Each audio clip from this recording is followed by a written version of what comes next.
পরীক্ষা যেগুলো চলছিল এবং যেটা ঘোষিত পরীক্ষা আছে সেগুলো যথারীতি চলবে। তারা যদি এখন না দিয়ে 3 মাস পরে পরীক্ষা দেন তাহলে তাদের শিক্ষা জীবনে কোনো ধরনের কোনো ব্যাঘাত ঘটছে না। শিক্ষা প্রতিষ্ঠান খোলার সিদ্ধান্ত শনিবার। দেখছিলেন প্রধান শিরোনাম। রাতের সময়ে সঙ্গে আছি আমি গোলাম রাব্বি। এবার অন্যান্য শীর্ষ সংবাদ। অর্থনীতিকে সচল রাখতে সমুদ্র পথ গুরুত্বপূর্ণ। প্রশিক্ষণ নিয়ে দক্ষতার সাথে কাজ করতে হবে ক্যাডেটদের, চট্টগ্রামে বললেন প্রধানমন্ত্রী। এবং ফরিদপুরের আলোচিত 2 ভাইয়ের অবৈধ সম্পদের পাহাড়, 5,500 বিঘা জমি ও 55টি গাড়ি ক্রোকের আদেশ। বেরিয়ে আসছে আরও তথ্য।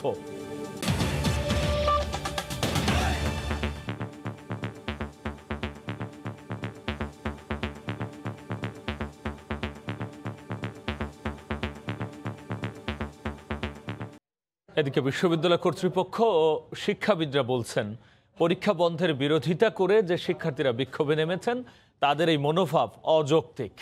মহামারীকালে তাদের নিরাপত্তায় সরকারের এই সিদ্ধান্ত মানতে বাধ্য সব প্রতিষ্ঠান। তবে 17 মের আগে পরীক্ষা নেওয়া সম্ভব হবে কিনা তা নিয়ে প্রধানমন্ত্রীর নির্দেশনা মেনে আরও বিশদ আলোচনা চলতে পারে বলে মত দিচ্ছেন শিক্ষাবিদরা। দেবাশিস রায় রিপোর্ট। 1 বছর ধরেই বন্ধ থাকা সব ধরনের শিক্ষা প্রতিষ্ঠানে অনলাইন মাধ্যমে পাঠ কার্যক্রম চললেও গেল বছরের শেষ পর্যায়ে উচ্চশিক্ষা প্রতিষ্ঠানগুলোর কোনোটিতে বিশেষ ব্যবস্থায় পরীক্ষাও নিয়েছে বিশ্ববিদ্যালয় কর্তৃপক্ষ। 24 মের আগে কোনো ধরনের কোনো পরীক্ষা হবে না, অতএব এই 13 মার্চ হল খোলারও আর প্রয়োজনীয়তাটা আর থাকছে না। শিক্ষা প্রতিষ্ঠান খোলা নিয়ে শিক্ষামন্ত্রী যখন সার্বিক পথনকশা দিলেন গেল 22 ফেব্রুয়ারি, তখন থেকেই দেশের 46টি পাবলিক বিশ্ববিদ্যালয় এবং 107টি বেসরকারি বিশ্ববিদ্যালয় সহ জাতীয় বিশ্ববিদ্যালয়ের কলেজগুলোতে তৈরি হয় নতুন জটিল পরিস্থিতির। পরীক্ষা সম্পন্ন করার দাবিতে রাস্তায় বিক্ষোভে নামে ক্যাম্পাসের শিক্ষার্থীরা। প্রশ্ন হলো, এভাবে পরীক্ষা বন্ধের সিদ্ধান্ত কেন নিতে হলো? এমন প্রশ্নের জবাবে বিশ্ববিদ্যালয়ের শীর্ষ পর্যায়ের মন্তব্য, ভ্যাকসিনেশন কর্মসূচিতে শিক্ষার্থীদের নিয়ে আসতেই এই পরিস্থিতি। শিক্ষার্থীদের ভ্যাকসিনেশনের বিষয়টি গুরুত্ব দিয়ে রোডম্যাপ দিয়েছেন, সেইটিকে বাস্তবায়নের আগে প্রতিটি শিক্ষার্থীকে ভ্যাকসিন দিয়ে ব্যবস্থা নেওয়া যায়। যে প্রতিষ্ঠানের ছাত্রছাত্রীরা পরীক্ষার জন্য দাবি জানাচ্ছে, তাদের সাথে সেই সংশ্লিষ্ট প্রতিষ্ঠানের প্রশাসনে যারা আছেন তাদের দ্রুত বসা দরকার আছে। তারা যদি বসে ছাত্রছাত্রীদেরকে সার্বিক পরিস্থিতি ব্যাখ্যা করেন, বিশ্লেষণ করেন, তাদের সঙ্গে উপস্থাপন করেন, আমার ধারণা ছাত্রছাত্রীরা সেগুলো বুঝবে। শিক্ষার্থীদের এই পরিস্থিতি ঠান্ডা মাথায় মেনে নেয়ার আহ্বান জানিয়ে শিক্ষাবিদরা জানাচ্ছেন, মহামারীর মধ্যে কেন্দ্রীয় সিদ্ধান্তগুলোও সতর্কভাবে নেয়ার কোনো বিকল্প নেই। যে সিদ্ধান্তগুলি আমরা এখন নেই না কেন, একটা অনিশ্চয়তার মধ্যে সিদ্ধান্ত কখনই হয়তো বলা যাবে না যে এটাই পারফেক্ট সিদ্ধান্ত। সামনের সিদ্ধান্তগুলো সেইভাবে বাস্তবতাকে বিবেচনায় নিয়ে সিদ্ধান্ত নিতে হবে। পরীক্ষার বিষয়গুলোকে নিয়ে যে তাদের অনুভূতিগুলোকে সামনে নিয়ে যদি শিক্ষা মন্ত্রণালয়ের নির্দেশনা পাওয়া যায়, তাহলে ফার্দার বিচার বিশ্লেষণ করে তখন চিন্তা ভাবনা করা যাবে। পরীক্ষা অনুষ্ঠিত না হলেও পুরো দমে ক্যাম্পাসগুলোতে অনলাইন মাধ্যমে পড়াশোনা চলবে বলে জানাচ্ছেন বিশ্ববিদ্যালয়ের উপাচার্যরা। দেবাশিস রায়, সময় সংবাদ, ঢাকা। সততা, দক্ষতা বজায় রেখে কাজ করে বিদেশের বুকে দেশের মানমর্যাদা তুলে ধরতে মেরিন ক্যাডেটদের প্রতি আহ্বান জানিয়েছেন প্রধানমন্ত্রী শেখ হাসিনা। সকালে ঢাকা থেকে চট্টগ্রামের বাংলাদেশ মেরিন একাডেমিতে অনুষ্ঠিত মুজিববর্ষ গ্র্যাজুয়েশন প্যারেডে অংশ নিয়ে একথা বলেন তিনি। শেখ হাসিনা জানান, মেরিন ক্যাডেটদের বিশ্বমানের সঙ্গে তাল মিলিয়ে চলতে উন্নত প্রশিক্ষণ ও যুগোপযোগী শিক্ষার ব্যবস্থা করছে সরকার। চট্টগ্রাম থেকে পার্থপ্রতিম বিশ্বাসের রিপোর্ট। দেশের নদীপথ এবং সমুদ্রপথের আন্তর্জাতিক রুটে চলাচল করা জাহাজে কাজ করেন দেশীয় নাবিকরা।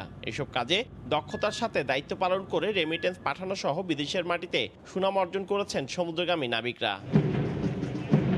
আন্তর্জাতিক নৌশিক্ষার একমাত্র সরকারি প্রতিষ্ঠান বাংলাদেশ মেরিন একাডেমিতে শিক্ষা গ্রহণ শেষে তারা প্রস্তুত হন সমুদ্র যাত্রার জন্য। একাডেমির 55তম ব্যাচের ক্যাডেটদের শিক্ষা সমাপনী ও মুজিববর্ষ গ্র্যাজুয়েশন প্যারেডে বৃহস্পতিবার ঢাকা থেকে ভিডিও কনফারেন্সে যোগ দেন প্রধানমন্ত্রী শেখ হাসিনা। 55তম ব্যাচের নটিক্যাল শাখায় 99 জন, ইঞ্জিনিয়ারিং শাখায় 93 জন সহ সর্বমোট 192 জন ক্যাডেট মেইন একাডেমিতে 2 বছর মেয়াদী একাডেমিক ও রেজিমেন্টাল প্রশিক্ষণ শেষ করেছে।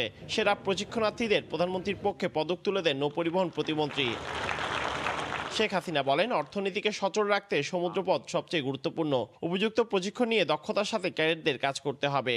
বিশ্বের সাথে তাল মিলিয়ে চলতে হবে, প্রতিযোগিতাময় বিশ্ব, কাজে সেই বিশ্বে চলতে হলে সর্বোচ্চ শিক্ষা আমাদের গ্রহণ করা দরকার, আর সেইভাবে ট্রেনিং প্রাপ্ত হতে হবে। তো সেই সুযোগটা আমরা সৃষ্টি করে দিচ্ছি। যারা নাবিক হিসেবে কাজ করবে, বিদেশে কাজ করছে, এই বিদেশে কাজ করেও কিন্তু যে রেমিটেন্স আমাদের আসছে, সেটাও কিন্তু আমাদের অর্থনীতিকে সচল রাখছে। বিদেশের মাটিতে নিজ দেশের ঐতিহ্য তুলে ধরে মান মর্যাদা তৈরি করতে ক্যাডেটদের উদ্যোগী হওয়ার আহ্বান জানান প্রধানমন্ত্রী। আমাদের ক্যাডেট দেশে বিদেশে দেশের মান রক্ষা করে চলতে হবে, আর সেই সাথে সাথে যখন যে দেশে যাবে আমাদের সভ্যতা, আমাদের কৃষ্টি, আমাদের সংস্কৃতি সেটাও আদান প্রদান করতে পারবে এবং অন্য জায়গা থেকে ভালো কিছু শিক্ষা নিয়ে আসতে হবে।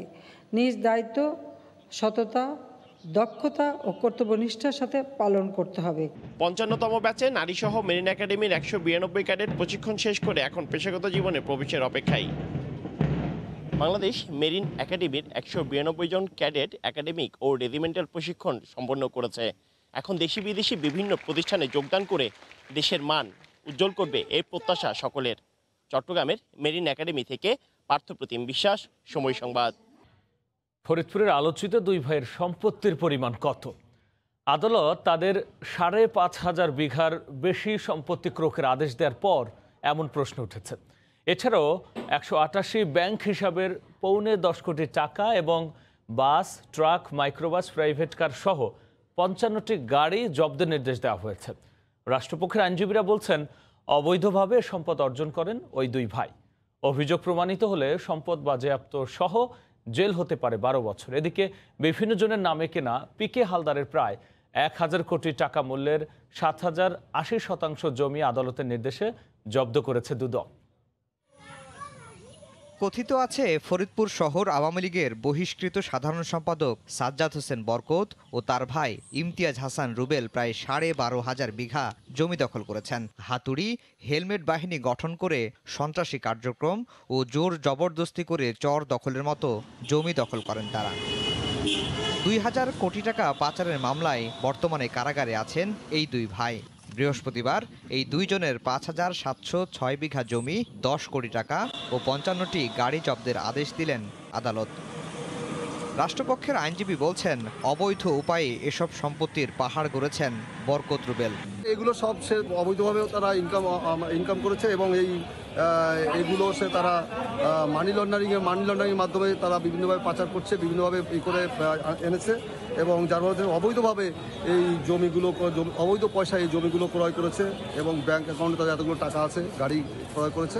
দুদক আইনজীবী বলছেন, অভিযোগ প্রমাণিত হলে সম্পত্তিগুলোর মালিকানা পাবে রাষ্ট্র। তাদের হতে পারে 12 বছরের জেল। আদালতে যদি প্রসিকিউশন প্রমাণ করতে পারে এগুলো জব্দ বা এগুলো লন্ডার প্রপার্টি, তো আইন হলো 4 ধারায় সাজা হবে, সর্বোচ্চ 12 বছর অথবা সর্বনিম্ন আপনার হলো যেটা 4 বছর, এবং পুরো প্রপার্টিটা রাষ্ট্র বরাবর বাজেয়াপ্ত হবে যদি লন্ডার প্রপার্টি প্রমাণিত হয়।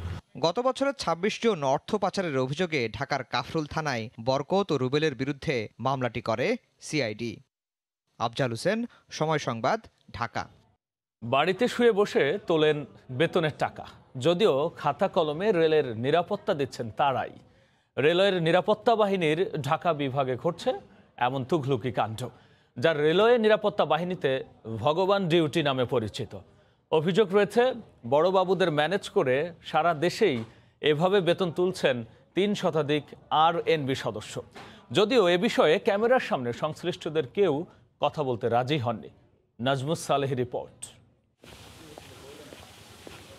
ময়মনসিংহের গফরগাঁওয়ের নান্নু মিয়া রেলওয়ে নিরাপত্তা বাহিনী RNBর অস্ত্র শাখার একজন সিপাহী। 22 ফেব্রুয়ারি নান্নু মিয়ার বাড়িতে যায় সময় সংবাদ। ওই দিন তার ঢাকার কমলাপুর রেল স্টেশনে দায়িত্ব পালনের কথা, কিন্তু তাকে পাওয়া গেল বাড়িতেই। ঢাকার কথা তো নাই, আমার তো অসুখ দেখে আমি দেখতে পারতেছি না। কিন্তু খাতা কলমে দায়িত্ব পালন করছেন ঢাকাতে, নিয়মিত বেতনও তোলেন। ধরেন আমার ডিউটি যখন এরা পড়ে না, তখন আমার ছেলে করে, তারটাও করে আমারটাও করে।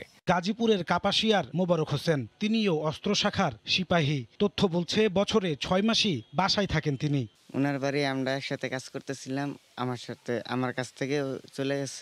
ফোনে যোগাযোগ করা হলে বাড়িতে থাকার কথা স্বীকার করেন তিনি। আপনি আমার সাথে জাস্ট 2 মিনিট একটু কথা বলে চলে যান। আচ্ছা, সমস্যা নেই, আপনি ঢাকা যান, আমি ঢাকা গিয়ে আপনার সাথে দেখা করে আসবো। প্রতিবেশীরা বলছেন গত কয়েক মাস ধরে মোবারককে বাড়িতেই দেখছেন তারা। এক নাগাড়ে কতদিন ধরে বাসায় দেখছেন? ও মাস 2 কইব, এমনিতে 1-1.5 মাস বা 2 মাস যাবো দেখছি বাড়িতেই থাকে।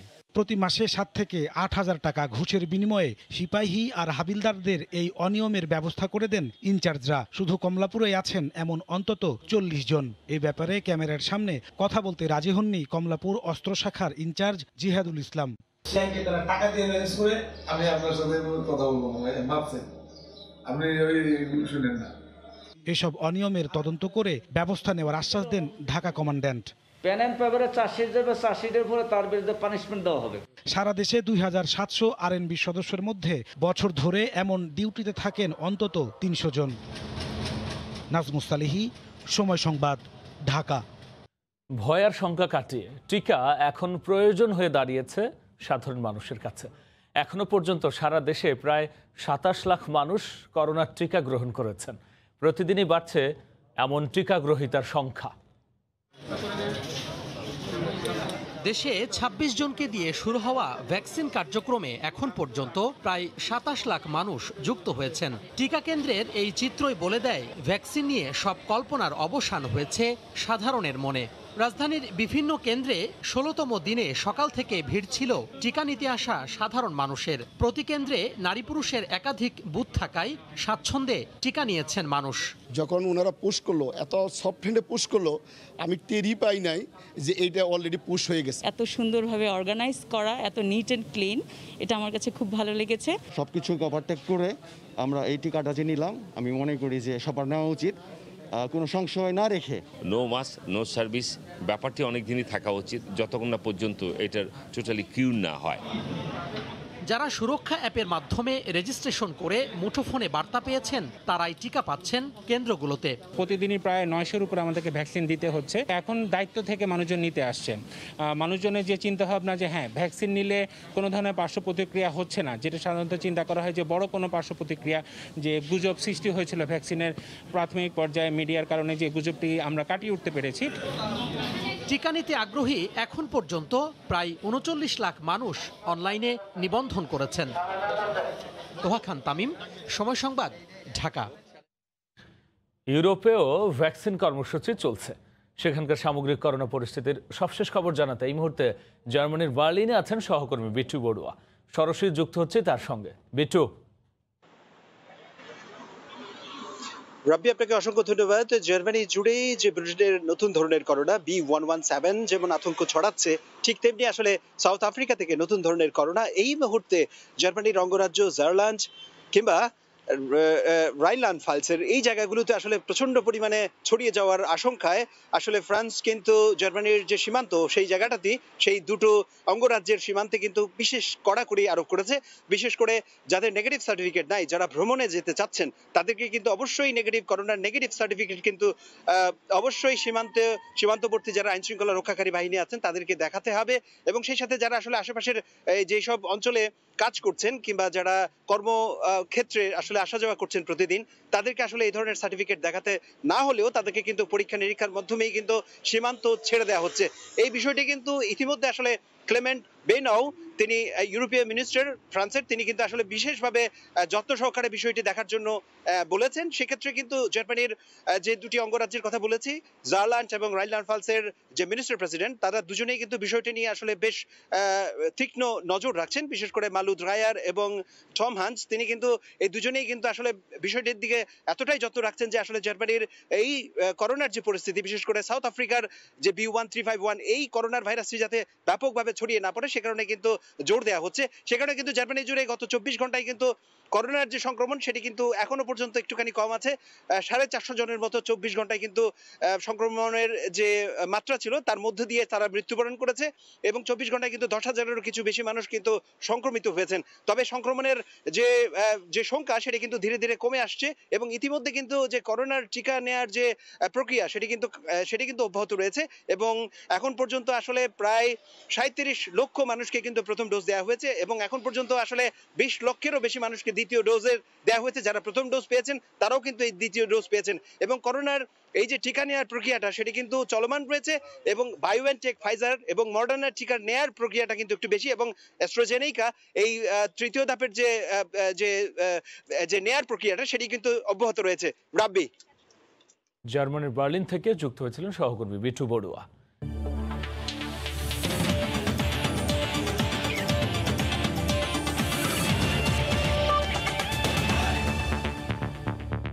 বোর্ড চাইলে ক্রিকেটারকে ছুটি দিতেও পারে, নাও দিতে পারে। তবে সিদ্ধান্ত নেয়ার পর জনসম্মুখে বিষয়গুলো নিয়ে আলোচনা দলের উপরে বাজে প্রভাব ফেলবে। সাকিবের ছুটির বিতর্কিত ইস্যু নিয়ে এমনটাই মন্তব্য করেছেন জাতীয় দলের সাবেক প্রধান নির্বাচক ফারুক আহমেদ। নিউজিল্যান্ড সফরে বাংলাদেশ স্কোয়াড নিয়ে সন্তুষ্ট তিনি। কন্ডিশন বিবেচনায় একাদশে অন্তত 3 পেসার খেলানোর পরামর্শ দিলেন টাইগারদের সাবেক অধিনায়ক।